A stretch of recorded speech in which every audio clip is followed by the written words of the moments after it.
Hello friends, welcome back to my channel. Friends, అందరూ ఎలా ఉన్నారు? ఐ హోప్ మీరు అందరూ బాగుండాలి, ఎప్పుడూ కూడా నవ్వుతూ ఉండాలని మనస్ఫూర్తిగా కోరుకుంటున్నాను. సో ఈరోజు వీడియో వచ్చి ప్రతి ఒక్క ఇల్లాలు కూడా తప్పకుండా చూడవలసిన వీడియో అండి. వీడియోని అక్కడ స్కిప్ చేయకుండా లాస్ట్ వరకు అయితే చూడండి.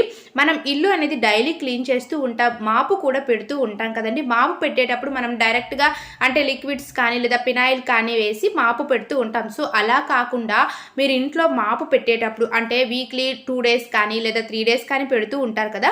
సో అలా పెట్టేటప్పుడు మీరు మాపు పెట్టే ఈ యొక్క వాటర్లోని సాల్ట్, అలాగే అంటే రాళ్ళ ఉప్పు అంటాం కదండి, కళ్ళు ఉప్పు అంటాం, ఆ ఉప్పు 1 స్పూన్ వరకు, అలాగే కొంచెం పసుపు అనేది యాడ్ చేసి పెట్టండి. ఇలా పెట్టడం వల్ల ఏంటి అంటే మన ఇంట్లో ఏమైనా బ్యాక్టీరియాస్ లాంటివి ఉన్నా సరే అవన్నీ కూడా రిమూవ్ అయిపోతాయి. మన ఇంట్లో ఎప్పుడు కూడా ఒక పాజిటివ్ ఎనర్జీ అనేది ఉంటుందండి, నెగిటివ్ అంతా కూడా పోతుంది.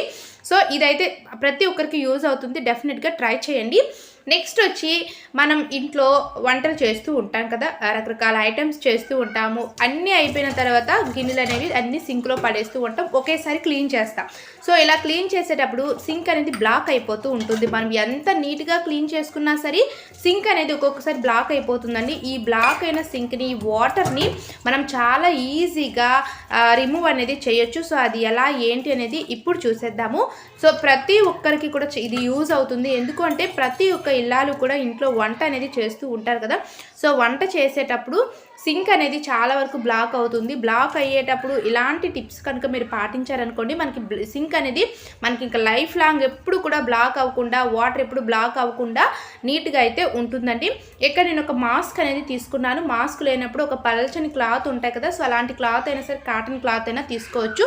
అలాగే 1 స్పూన్ వరకు కూడా baking soda. So baking soda అనేది క్లీనింగ్ పర్పస్కి చాలా బాగా యూజ్ అవుతుంది. సో మనం చాలా వీడియోస్లో అయితే మాట్లాడుకున్నాం, మనందరికీ తెలిసిన విషయం ఇది. నెక్స్ట్ వచ్చేసరికి హార్పిక్ అండి. మనం బాత్రూమ్స్ క్లీన్ చేస్తూ ఉంటాం కదా, ఆ యొక్క హార్పిక్. ఇక్కడ నేను వైట్ హార్పిక్ బ్లూ కలర్లో ఉంటుంది కదా, మీరు వైట్ తీసుకున్నారు ఏంటి అనే డౌట్ ఉంటుంది.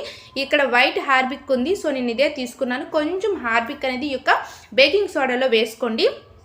సో మనకి ఇప్పుడు ఇలా అయితే రెడీ అయిపోయింది కదా. హాట్ వాటర్ అండి, బాగా వేడివేడిగా ఉన్న వేడి నీళ్ళని తీసుకొని ఈ యొక్క మాస్క్ పైన, అలాగే హార్పిక్ వేసాము, బేకింగ్ సోడా వేసాం కదా, దీనిపైన ఈ హాట్ వాటర్ అనేది వేసుకోవాలి. సో ఇలా వేయడం వల్ల ఏంటి అంటే మనకి బేకింగ్ సోడా క్లీనింగ్ పర్పస్కి, అలాగే బాత్రూమ్స్ క్లీన్ చేసే హార్పిక్ కూడా క్లీనింగ్ పర్పస్కి, నెక్స్ట్ హాట్ వాటర్ వేసాం కాబట్టి ఆ లోపల ఏమైనా ట్యూబ్ ఉంటుంది కదా, నేను వీడియోలో చూపిస్తాను చూడండి. చూసారు కదా, కిందన వైట్ ట్యూబ్ ఉంది. ఈ ట్యూబ్లో ఏమైనా అడ్డుగా ఏమైనా ఉన్నాయనుకోండి, అవన్నీ కూడా రిమూవ్ అయిపోయి అవన్నీ కూడా క్రిందకి అయితే వెళ్ళిపోతాయండి. హాట్ వాటర్ వేసాం కాబట్టి ఇంకా మనకి బ్లాక్ అవ్వడం లాంటివి ఏవి కూడా ఉండవు. మీరు గిన్నెలు క్లీన్ చేసిన వెంటనే మీకు వాటర్ అనేది చాలా ఈజీగా అయితే వెళ్ళిపోతుందండి. సో ఈ టిప్ అయితే చాలా బాగా యూజ్ అవుతుంది. ఇది మీకు ఎలా యూజ్ అయింది అనేది కింద కామెంట్ సెక్షన్లో కామెంట్ చేయండి. ప్రతి ఒక్కరు కూడా ఇంట్లో అయితే ఇది ట్రై చేయండి. ఇంట్లో ఉన్న ఇంగ్రీడియంట్సే కదండి, సో డెఫినెట్గా ట్రై చేయండి. సో ఫ్రెండ్స్, చూసారు కదండి. ఫ్రెండ్స్, ఈ వీడియో మీకు యూస్ఫుల్గా ఉంటే ప్లీజ్ లైక్ చేసి ఛానల్కి సపోర్ట్ అందించండి. మన ఛానల్లో క్లీనింగ్ టిప్స్ అయితే ఉన్నాయి, సో డెఫినెట్గా ట్రై చేయండి ఫ్రెండ్స్. నెక్స్ట్ మరొక మంచి టాపిక్తో మీ ముందుకు వస్తాను. Thanks for watching. Please subscribe my channel.